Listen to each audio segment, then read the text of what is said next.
تو گورنمنٹ کی پالیسی ہے نفرت کی، اس لیے وہ یہ کر رہے ہیں، ورنہ یہ نہیں ہونا چاہیے تھا۔ اپنے ملک کے اندر امن و امان کو قائم رکھنا چاہیے۔ تو میں نہیں جانتا ہوں، نہ میں پاکستان جاتا ہوں، نہ میں جانتا ہوں، نہ میرا کوئی اللہ کا بندہ فون کر لیتا بھائی دعا کر دو میرے لیے، میں اس کے لیے دعا کر دیتا ہوں، اور کچھ بھی نہیں، میرا کوئی تعلق نہیں پاکستان سے۔ اگر یہ نفرت کی سیاست کا دروازہ کھلا رہا، دیکھ لیجئے گا، میں تو بوڑھا آدمی ہوں، کئی دن زندہ رہتا ہوں، لیکن ایسا دن آ جائے گا اگر یہ نہ رکا کہ سانس لینا میرے لیے، آپ کے لیے، ہندو کے لیے، مسلمان کے لیے مشکل ہو جائے گا، تب دنیا کھڑی ہوگی کہ بابا مصیبت سے ٹلو، کسی طرح ہٹاؤ انہیں۔ یہ دیکھیے، بے گناہ کو قتل کرنا، چاہے وہ کتا ہو چاہے بلی ہو، اسلام ایسا مذہب ہے جو اس کو بھی گناہ اور پاپ کہتا ہے۔ ہمارے آقا حضرت محمد صلی اللہ علیہ وسلم نے بے گناہ بلی کو مارنے والے کے لیے بھی قیامت کے دن عذاب کا اس کے لیے وعید کی ہے کہ اس کے اوپر عذاب ہوگا۔ تو ایک انسان جو کسی بھی مذہب کا ماننے والا ہے، انسان ہے جس کو اشرف المخلوقات، اللہ نے جتنی چیزیں پیدا کی ہیں ان میں سب سے شرافت والی مخلوق انسان کی ہے، اس کو کیسے بے گناہ کو قتل کیا جائے گا؟ اور اسلام اس کی اجازت دے گا؟ جو لوگ جاہل ہیں، نہیں جانتے کچھ، وہ جو جی چاہے کرتے ہیں، اور ہر مذہب کے جاہل ایک ہی طریقے کی بات کرتے ہیں، یہ بھی جاہل ہیں، انہوں نے جو کیا اس کی کوئی تائید نہیں، اسلام اس کی اجازت نہیں دیتا۔ اس طرح کی ایکشن ان کے خلاف ہونا چاہیے، جو قاتل ہے اسے قتل کیجیے۔ کئی لوگ قرآن شریف کا حوالہ دے کر یہ بات کرتے ہیں کہ کافر کو جہاں دیکھو مار دو۔ نہیں، یہ جھوٹ بولتے ہیں، انہیں پتہ ہی نہیں کیا حوالہ دیتے ہیں۔ بتائیے، آپ کہہ رہے ہیں، آپ بتائیے کوئی حوالہ دیجیے۔ یہ کہا جاتا ہے کہ قرآن میں ہے کہ جہاں کافر کو دیکھو۔ کہاں ہے بتائیے؟ میری تو 85 سال کی عمر گزر گئی، قرآن اور حدیث ہی پڑھتے پڑھاتے میں نے تو کہیں دیکھا نہیں۔ اب آپ کہہ رہے ہو تو بتاؤ کہاں ہے لکھا کہ کافر کو جہاں دیکھو وہاں قتل کر دو اسے؟ بولو پھر یہ سوال پورا ہوا جو آپ کہہ رہے ہو؟ سورہ توبہ میں لوگ کہتے ہیں کہ ایسا ہے، نہیں، غلط۔ قرآن کا آپ جانتا ہے؟ ہاں، تو آپ مت پوچھئے ایسا سوال جس کو آپ جانتے نہیں ہیں، جب پہلے جانیے پھر اس کے بعد جائیے۔ لیکن اس کے آگے پیچھے کچھ اور آپ اس چیز کو سمجھیں، میں آپ کو بتاتا ہوں۔ اللہ کے نبی نے ہجرت کے بعد سن 6 میں، جو اسلامی سن ہے، سن 6 میں مکے والوں کے ساتھ ایک معاہدہ کیا، 10 سال کا معاہدہ۔ اس 10 سال کے معاہدے کے اندر جو باتیں تھیں میں اگر آپ کو بتاؤں گا، بالکل نیچے اتر کے معاہدہ کیا۔ انہوں نے کہا کہ ہمارا کوئی آدمی تمہارے ہاں چلا جائے گا تمہیں واپس کرنا ہوگا، تمہارا کوئی آدمی ہمارے ہاں آئے گا ہم نہیں واپس کریں گے۔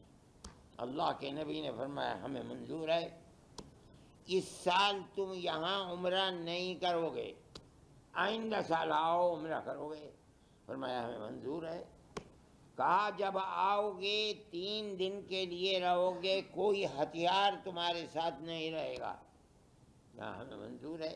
ہر چیز کو منظور کرتے کرتے صلح کر لی 6 مہینے کی، 10 سال کے لیے۔ 2 سال بھی نہیں گزرے، انہوں نے مکے کے لوگوں نے اس صلح کو توڑ دیا۔ وہ زمانہ ایسا تھا کہ جس کے اندر صلح کرنے کے بعد توڑ دینا اس کا یہ سب سے بڑا جرم تھا۔ اس کے اوپر قرآن یہ کہتا ہے کہ ان کو بھی مہلت دو، وہ مہینے جن مہینوں کے اندر جنگ و جدال ممنوع ہے اسلام میں، جب وہ مہینے گزر جائیں تب جنہوں نے معاہدہ توڑا ہے اور قتل کرنے والوں کو سامان مہیا کیا ہے، ہتھیار دیے ہیں، ان لوگوں کو مارو۔ آج بھی دنیا کے اندر یہی ہوتا ہے، دنیا کہتی ہے بڑے متمدن ہیں، کیا ہوتا ہے؟ یہ کیا ہو رہا ہے اسرائیل کے اندر؟ امریکہ ہی تو کرا رہا ہے، بم تو امریکہ ہی کے ہیں جن سے قتل کیا جا رہا ہے۔ یہ کہتے ہیں کہ انہوں نے ہمارے اوپر حملہ کیا ہے۔ ایسے ہی ہے، انہوں نے معاہدے کو توڑا، ان سے کہا گیا کہ جن لوگوں نے معاہدے کو توڑا ہے ان کو اس کی سزا کو بھگتنا پڑے گا۔ یہ نہیں ہے کہ جو آدمی اسلام کو نہیں مانتا ہے اسلام اسے قتل کر دے، اس کو سمجھنا چاہیے. آپ مجھ سے پوچھ رہے ہیں، جو میں بتا رہا ہوں اسے یاد رکھو. اسلام ایسا مذہب نہیں ہے کہ جو آدمی جو چاہے اس کے بارے میں کہہ دے. کل اللہ کے نبی کی نبوت کی زندگی 23 سال ہے. اس میں آپ نے جو کچھ کیا ہے، آج سینکڑوں کروڑ مسلمان ساری دنیا کے اندر پھیلا ہوا ہے. آخر کوئی حقیقت ہے تب تو کیا ساری دنیا بدھو ہے؟ اسے کچھ پتہ ہی نہیں وہ اسلام کو کیسے قبول کر رہی ہے. سوچنا چاہیے، سمجھنا چاہیے. اور اسلام کے دروازے کھلے ہوئے ہیں.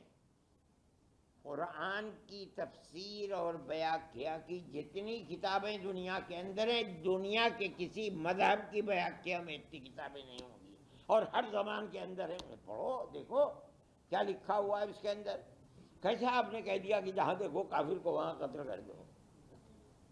بڑی عجیب بات ہے. مولانا پہلگام کے بعد سے مسلمانوں کو جگہ جگہ جو نشانہ بنایا جا رہا ہے، غلط ہے. آگرہ کا معاملہ ہوا، نینی تال کی مسجد کا ہو گیا، ایک مسلم پولیس والا ہے اور وہاں کو پٹائی اس کی کر دی گئی ہے. تو اس طرح کی چیزوں کو آپ کیسے دیکھتے ہیں؟ میں سمجھتا ہوں یہ تو گورنمنٹ کی پالیسی ہے نفرت کی، اس لیے وہ یہ کر رہے ہیں. ورنہ یہ نہیں ہونا چاہیے تھا. اپنے ملک کے اندر امن و امان کو قائم رکھنا چاہیے.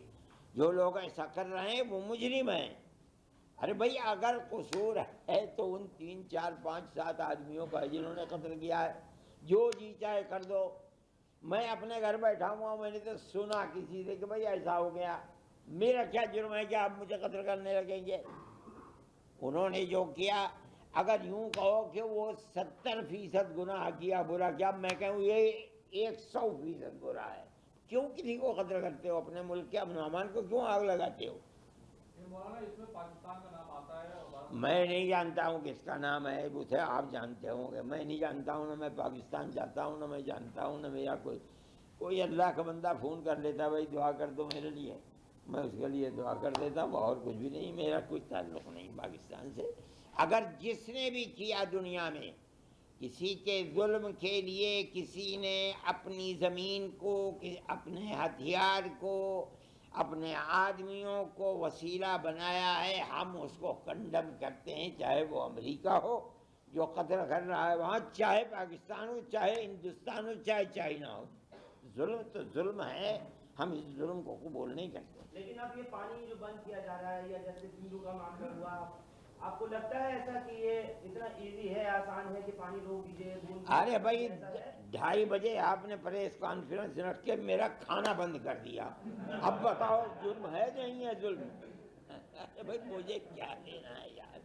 پانی کو کوئی بند کرتا ہے، بند کر دو پانی کو.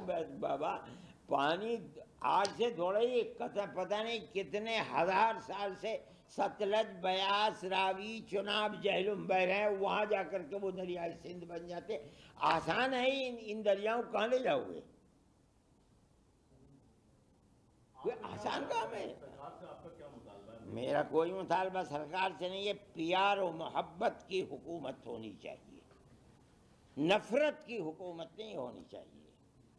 آج ہم جانتے ہیں، ہم مسلمان ہیں، ہم اس اپنی زندگی کو گزار رہے ہیں ملک کے اندر. جس چیز کو بڑھاوا دیا جا رہا ہے وہ چیز ملک کے لیے، خود ان کے لیے بھی تباہ ہے. آج نہیں ہوا ابھی تک، لیکن اگر یہ نفرت کی سیاست کا دروازہ کھلا رہا، دیکھ لیجئے گا. میں تو بوڑھا آدمی ہوں، کئی دن زندہ رہتا ہوں، لیکن ایسا دن آ جائے گا اگر یہ نہ رکا کہ سانس لینا میرے لیے، آپ کے لیے، ہندو کے لیے، مسلمان کے لیے مشکل ہو جائے گا. تب دنیا کھڑی ہوگی کہ بابا مصیبت سے ٹلو، کسی طرح ہٹاؤ انہیں. کیسے زندہ رہے گا ملک؟ ملک تو پیار و محبت سے زندہ رہتا ہے میرے بھائی. جس نے پیار و محبت کو آگ لگا دی، اس نے اپنے ملک کو آگ لگا دی. کشمیر میں جتنے آتنکوادی تھے، ان کے جو ان کو سپورٹ پرووائڈ کرانے والے تھے، جو خود آتنکوادیوں کے گھر بھی گرا دیے گئے ہیں. آپ ان کارروائی کو کیسے دیکھ رہے ہیں؟ نہیں، اگر وہ آتنکوادی ہیں تو ان کے گھروں کو گرا دیا گیا، بہت اچھا ہے. اگر آتنکوادی وہ نہیں تھے اور گھر کو گرا دیا گیا تو میں نہیں سمجھتا ہوں کوئی آدمی اس کی تائید کرے گا. میں نہیں جانتا ہوں کہ وہ آتنکوادی تھے یا نہیں. اگر وہ آتنکوادی تھے اور 100% یقین تھا ان کے گھروں کو گرا دینا، یہ حق تھا کہ گرا دیا جاتا، بلڈوزر چلا دیا جاتا. لیکن اگر وہ نہیں ہے تو ان کے اوپر بلڈوزر کا چلانا میں نہیں سمجھتا ہوں کہ اس کی کوئی آدمی تائید کرے گا. کتنا بڑا فیلئر مانتے ہیں مدنی صاحب آپ کے، اگر پاکستان سے آتنکوادی اندر تک گھس کر آئے اور وہ بھی کشمیر جیسی جگہ جہاں ہر 1-1.5 کلومیٹر کے دائرے میں چیکنگ ہوتی ہے، وہاں کتنا بڑا آپ مانتے ہیں کہ لیپس ہے یہ؟ میں سے کیوں یہ بات کہتے ہو؟ میں نے پہلے دن یہ بات کہی تھی، سب سے پہلا بیان میرا آیا تھا، میں نے یہ بات کہی تھی کہ یہ بات سوچنے کی ہے کہ آتنکوادی وہاں پہنچے کیسے. کشمیر وہ جگہ ہے جہاں قدم قدم پر چپے چپے پر آپ کو فوج کا آدمی ملے گا، ریوالور یا بندوق لیے ہوئے. ایک جگہ جہاں 2000 سے لے کر 3000 تک سیر و تفریح کرنے والے کہاں کہاں کے دنیا کے کس کس خطے کے لوگ موجود ہیں، اور وہاں نہ کوئی پولیس والا ہے نہ کوئی فوجی ہے، اور اتنی دور ہیں کہ اس واقعے کے بعد بندوق سے قتل کیا ہے، اس کی آوازیں ہو رہی ہوں گی، 1.5 گھنٹے تک وہاں کوئی آیا نہیں. میں سمجھتا ہوں کہ گورنمنٹ کو اس پر بھی نظر کرنی چاہیے. واقعہ کیا ہے، کیا ہوا، یہ گورنمنٹ کا فرض ہے کہ اس کو دیکھے، اور وہ جہاں سے یہ سوت پھوٹ رہا ہے اس سوت کو بند کرے، ورنہ آج ہوا ہے کل کو پھر ہو جائے گا کچھ دنوں کے بعد. تو پلوامہ جو ہوا تھا اس کا بھی آج تک نہیں پتا. میرے بھائی نہیں پتا تو مجھ سے کیا پوچھتے ہو؟ مجھے یار میں نے تھوڑا ہی کرایا تھا. آپ لوگ شملہ کی مسجد کو لے کر بھی کوٹ گئے تھے، بات ہوئی تھی آپ کی شملہ کی مسجد کو لے کر، سجولی مسجد کو لے کر. کہاں کی شملہ کی سجولی مسجد نہیں، میں اس میں کل وہاں کے ایم ڈی کمشنر نے اس کو پوری مسجد کو ہی گرانے کا اعلان کر دیا، کر دیا. ایک مسجد 50 مسجدیں گر گئیں اور 50 مسجدیں گریں گی. پرانے قانون کے اندر یہ ہے کہ اگر کسی شخص نے مسجد بنائی، مکان بنایا، گھر بنایا اور وہ پاکستان چلا گیا، اس کی ساری جائیداد کسٹوڈین کے اندر چلی جائے گی. لیکن اگر اس نے وقف کیا ہے تو وہ وقف محفوظ رہے گا، وہ کسٹوڈین میں نہیں آئے گا. یہ پرانا قانون ہے، اس نئی ترمیم نے اس قانون کو ختم کر دیا. اس کا مطلب ہے کہ جتنی مسجدیں بنائی ہوئی ہیں مظفر نگر کے اندر اس زمانے کی، ان سب مسجدوں کے اوپر بلڈوزر چل جائے گا. آپ ایک مسجد کرو رہے ہو، میں سمجھتا ہوں کہ 50 نہیں 100 ہزاروں مسجدیں گرا دی جائیں گی. آپ دیکھیے، انتظار کیجئے. قانون یہ اور کہا جاتا ہے، مجھے حیرت ہوتی ہے کہ آدمی کھڑے ہو کے کہتا ہے کہ ہم نے حفاظت کے لیے بنایا. ارے ظالموں، ہڑپ کرنے کے لیے بنایا، کہہ رہے ہو حفاظت کرنے کے لیے بنایا. یہ ہے قانون، آپ دیکھ لیجئے اٹھا کر کے دفعہ 108 اور 107. کل سنوائی ہے سپریم کورٹ میں. سنوائی ہے، دیکھا جائے گا کیا ہوگا. ہم سمجھتے ہیں کہ کورٹ جو فیصلے کر رہا ہے عام طریقے کے اوپر وہ فیصلے عدل و انصاف کے فیصلے ہوتے ہیں. ہمیں توقع ہے خدا کی ذات سے کہ عدل و انصاف کا فیصلہ ہوگا. مولانا، مسلم پرسنل لا بورڈ کے ذریعے جو الگ الگ وہ لوگ پروٹیسٹ کر رہے ہیں، کالز دے رہے ہیں، اس کو آپ لگاتار سپورٹ کر رہے ہیں. میں کہتا ہوں کہ آپ صدر سے پوچھیے، جمیعت علماء کے بارے میں مجھ سے پوچھیے، میں بتاؤں گا آپ کو. جمعیت کتنا ساتھ ہے، کتنا ساتھ نہیں ہے؟ کس کے ساتھ؟ آل انڈیا مسلم پرسنل ہر اچھے کام میں میں آپ کے بھی ساتھ ہوں. کوئی کام غلط کرتے میں کس کے ساتھ ہوں؟ میں تو نہیں کسی کے ساتھ ہوں. سپریم کورٹ سے جو عبوری روک لگی ہے اس پر مرکزی حکومت کی طرف سے سپریم کورٹ میں حلفنامہ داخل کیا گیا ہے اور اس کو غلط کہا گیا ہے. ہاں، اس کی حقیقت کل کو معلوم ہو جائے گی. ابھی ایوب ظفر صاحب تھے یہاں، انہوں نے وہ بات بتائی تو وہ کہتے ہیں کہ وہ چیز کوئی حقیقت نہیں ہے، اس کے اندر غلط ہے جو انہوں نے حلفنامہ دیا، اور اس کی کل کو حقیقت آ جائے گی سامنے. گجرات میں بنگلہ دیشی بیٹوں کے نام پر 800 سے زیادہ لوگوں کو پولیس نے کہا. دیکھیے، اگر غیر قانونی طریقے کے اوپر بنگلہ دیشی ہندوستان میں رہتے ہیں، وہی نہیں، ہندوستانی غیر قانونی طریقے پر سعودی عرب میں رہتا ہے، مجرم ہے، اسے نکال ہی دینا چاہیے. لیکن وہ یہ کہتے ہیں کہ ہم بنگلہ دیشی نہیں، ہم بنگالی ہیں، ہماری زبان بنگالی ہے، چلو ہم تمہیں ملا دیں گے، دکھلا دیں گے، اگر ثبوت ہے کوئی کہ یہ بنگلہ دیشی آئے تھے، ویزا لے کر کے آئے تھے، یہاں رہ گئے، گورنمنٹ کے پاس ثبوت ہے، گردن پکڑ کے دھکا دے کے نکال دو۔ لیکن اگر وہ بنگالی ہیں، آسامی ہیں، تریپوری ہیں، اور زبان ان کی وہی ہے جو بنگلہ دیش میں بولی جاتی ہے، تو صرف زبان کی بنیاد پر، جبکہ آپ کا ملک اور وہ ملک ایک ہی پہناوا، ایک ہی زبان بولتا ہے، آپ کسی کے ہاتھ کو پکڑ کر کے بنگالی بولتا ہے لہذا بنگلہ دیشی ہے نہ کریں گے، ہم اس کے ساتھ نہیں۔ اگر وہ بنگلہ دیشی ہیں اور واقعتاً بنگلہ دیشی ہیں، آپ دھکا دے کے نکال دیجیے، ہمیں کیا اس سے لینا دینا ہے۔ حضرت جب بھی آتنکی حملہ یا دہشت گردانہ حملہ ہوتا ہے تو اسلام سے جوڑا جاتا ہے، وہ کسی بھی طرح سے، چاہے وہ کلمہ پڑھ کر انہوں نے خود اس طرح کیا، مذہب پوچھ کر کیا، جب بھی اس طرح چیزیں ہوتی ہیں پاکستان میرے بھائی، بڑھنے والا دنیا میں مذہب اسلام ہی ہے، اس کو کس طرح روکا جائے؟ ساری دنیا اس کے لیے اسباب فراہم کر دے، اسلام کی اس بڑھوتری کو روکا کس طرح جائے؟ یہ ایک سبب ہے اس کے روکنے کا کہ اسلام امن و امان کی جگہ قتل و غارت گری پھیلاتا ہے، ورنہ اسلام نہیں کرتا یہ بات۔ آخر کیا بات ہے کہ جہاں کوئی معاملہ ظلم کا ہوتا ہے اسلام کی طرف لگا دیا جاتا ہے؟ اسلام کی تصویر کو پیش کیا جا رہا ہے کہ اسلام ایک ایسا مذہب ہے کہ جو کافر کو قتل کرنے کے لیے کہتا ہے، بلا وجہ کسی کو قتل کر دیتا ہے، دہشت گردی کی تعلیم دیتا ہے۔ کیوں ہے اسلام ایسا مذہب ہے بھائی؟ کیوں نہیں ہے سکھ مذہب ایسا؟ کیوں نہیں ہے جین مذہب ایسا؟ کیوں نہیں ہے بدھسٹ ایسے؟ کیوں نہیں؟ ساری دنیا کے مذاہب میں تنہا ایک اسلام ہے، اس لیے کہ ساری دنیا کے لوگ اپنے دھرم کو چھوڑ کر جس دھرم کے اندر آ رہے ہیں، امریکہ کے اندر، یورپ کے اندر، وہ صرف ایک مذہب ہے اسلام۔ ساری دنیا اس چکر میں ہے کہ اسلام کی تصویر کو اتنا خراب کر دو کہ یہ جو بڑھوتری کا سلسلہ ہے اسے ختم کر دیں۔ وہ بڑھوتری کا سلسلہ تو بند نہیں ہو رہا ہے یار، میں یہ بات کہہ رہا ہوں، اگر اس میں کسی کو اختلاف ہو بتاؤ، اتنے آدمی ہیں۔ پہلگام آتنکی حملے سے ایک ہفتہ پہلے اب وہ تو وہی جو انہوں نے پوچھا تھا وہی آپ پوچھ رہے ہیں، پھر دوبارہ وہیں پہنچ گئے۔ تھوڑا سا الگ ہے۔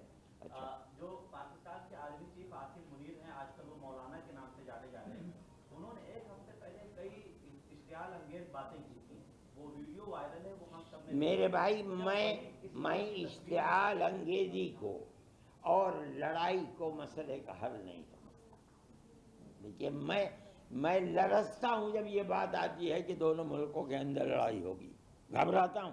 دونوں ملک ایک بھی طاقتیں، پاکستان کا ہندوستان سے کوئی مقابلہ نہیں ہے۔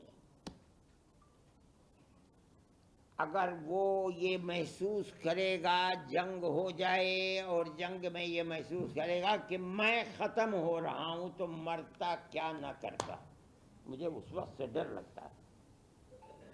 اس لیے میں جنگ کا مخالف ہوں، لیکن کرنے والوں کو شوق ہے بھائی، جو جی چاہے کر لو۔ میرے ہاتھ میں تو ایک ریوالور بھی نہیں ہے، تن کا بھی نہیں ہے جس سے آپ کے ہاتھ میں ریوالور ہے، توپ ہے، آپ مار لو توپ اٹھا کر، لیکن حل نہیں ہے۔ اور کتنی جنگیں پاکستان کی ہو چکے ہیں، یہ بتائیے کیا حل نکلا؟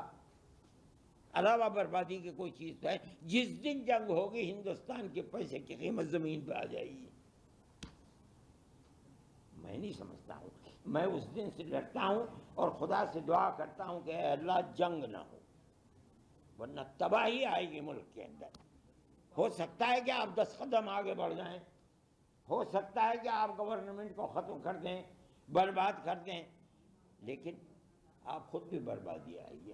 پاکستان کو بھی تو سدھرنا چاہیے۔ اب سدھرنا چاہیے، میں کیا کہ مجھے بھی سدھرنا چاہیے، آپ کو بھی سدھرنا چاہیے، ہر ایک کو سدھرنا چاہیے۔ سدھرنا تو بہت بڑی چیز ہے، بہت اچھی چیز ہے۔ حضرت آپ نے کہا کہ اسرائیل اور فلسطین کو لے کر زیادہ بیان ہوتا ہے، اس کے بعد اسرائیل کے خلاف حماس جو ہے سامنے لڑائی ہوئی، لیکن ابھی کچھ دن پہلے کچھ ویڈیوز ایسے سامنے آئے جس میں حماس پاکستان کے کچھ مولانا اور ان کے ساتھ کھڑے ہوئے۔ آپ کا کیا ماننا ہے، حماس ایک طرف اسرائیل کے ساتھ ادھر پاکستان کے میں جانتا نہیں ہوں، یہ آپ کہہ رہے ہیں، میں آپ کی تصدیق کرتا ہوں، آ سکتا ہے کھڑے ہو سکتے ہیں وہ، لیکن حماس جن حالات سے گزر رہا ہے وہ بھی دنیا کے سامنے ہے. کس طرح امریکہ کے بنی ہوئے بم سے کس طرح بمباری حماس کے اوپر اور فلسطینیوں کے اوپر ہو رہی ہے، یہ بھی ساری دنیا کے ساتھ ہے. ہو سکتا ہے آدمی ڈوبتا ہوا تنکے کا سہارا لیتا ہے، ہو سکتا ہے انہوں نے پاکستان کا سہارا لیا ہو، پاکستان کا سہارا ہو سکتا ہے چین کا سہارا لینے لگیں، ہو سکتا ہے روس کا سہارا لینے لگیں. میں نہیں کہتا ہوں، لیکن میں ایک بات کہتا ہوں کہ جس بے دردی کے ساتھ تباہ کر دیا گیا، بھائی میں تو تاریخ میں دیکھتا نہیں ہوں کہ کسی ملک کے رہنے والوں کو اس طرح برباد کیا گیا ہو جس طرح فلسطین کے رہنے والوں کو برباد کیا جا رہا ہے. اور بڑی طاقتیں دیکھ رہی ہیں، اور میں ان طاقتوں کی، عرب طاقتوں کی یہ سوجھ بوجھ کی بات سمجھتا ہوں کہ یہ اس جنگ کے اندر شریک نہیں ہوئے، اور اگر خدا نخواستہ یہ شریک ہو جاتے تو ساری یہودی اور عیسائی طاقتیں مل کر کے جس طرح فلسطین کو برباد کیا، اسی طرح دبئی، ابو ظبی، قطر، بحرین، سعودی عرب کو بھی اسی طرح برباد کر. یہ بڑی خراب چیز ہے جو جنگ ہو رہی ہے، بڑی بربادی کی جنگ ہے. آج ایک بار پھر سے حوثی نے اٹیک کیا ہے، آئے حوثی نے ایک بار پھر سے اٹیک کیا ہے اسرائیل کے ساتھ تیل ابیب سے ایئرپورٹ پہ. ترکی نے حوثی حوثی یمنی نے ہوگا، ہو سکتا ہے، ہو سکتا ہے. یہ پہلے بھی کئی مرتبہ اٹیک کر چکا ہے وہ. مولانا ایسی بہت سی پاکستانی خواتین جو شادی ہو کر بھارت آئیں، ان کی کسی کے بچہ 6 مہینے کا، کسی کا 11 مہینے کا، ہم نے ایسی بھی تصویریں دیکھی اور کور کیا ہے کہ دودھ پلاتی ماؤں کو واپس جانا پڑا. یہ ملک کا قانون ہے، قانون جو کہتا ہے اس کو پکڑنا چاہیے. اگر قانونی ان کا حق یہاں رہنے کا نہیں تھا تو ان کو الگ کر دینے میں کوئی حرج نہیں ہے. اگر قانونی حق تھا تو ان کے ساتھ رعایت ہونی چاہیے.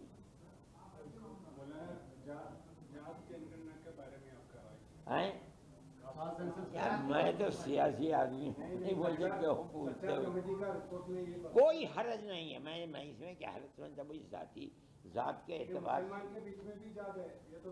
کیا ہوا اس کے اندر؟ بھائی اس میں کوئی حرج کی بات نہیں ہے، کس کے اندر کتنی ذات ہے. مسئلہ تو وہ ہے جو زیادہ ہیں، ظاہر ہے کہ زیادتی کی بنیاد کے اوپر انہیں حق زیادہ ملے گا. یہ اصل میں جو پریشانی کا مسئلہ ہے وہ تو یہ ہے کہ جو گری ہوئی ذاتیں ہیں جن کو قانون نے حق دیا ہے، لیکن اونچی ذات کے لوگ اوپر بیٹھ کر کے انہیں دبائے چلے جا رہے ہیں. اگر ذاتی اعتبار سے جنگ کرنا ہوگی، اس کا خطرہ ہے کہیں وہ نیچے سے اٹھ کر کے اپنی ذات کی بنیاد کے اوپر آگے نہ آ جائیں. آپ کس ذات کے ہیں بتائیے؟ برہمن ہیں آپ؟ یہ کیا بات ہے کیرلا میں ذات نہیں ہے؟ چلو ٹھیک ہے، کوئی بات نہیں ہے، بہت اچھی بات ہے. تو جنگ کرنا کیسے ہوگی کیرلا میں جب ذات ہی نہیں ہے تو؟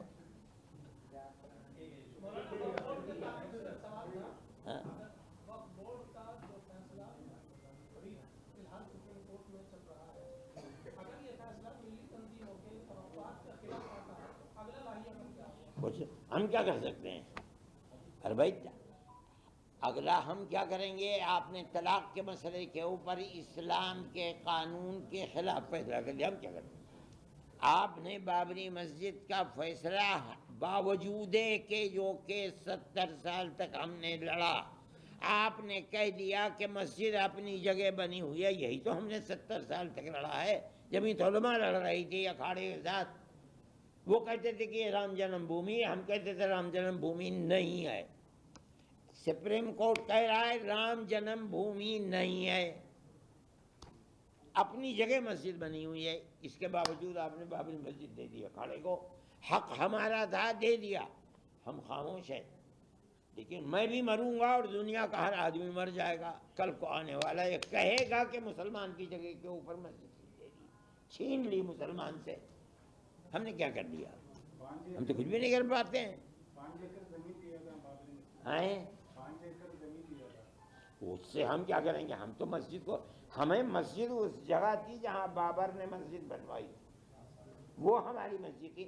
اور مسجد بنانے کے لیے ہم گورنمنٹ سے بھیک مانگے کہ تم ہمیں زمین دے دو، ہم بنائیں گے.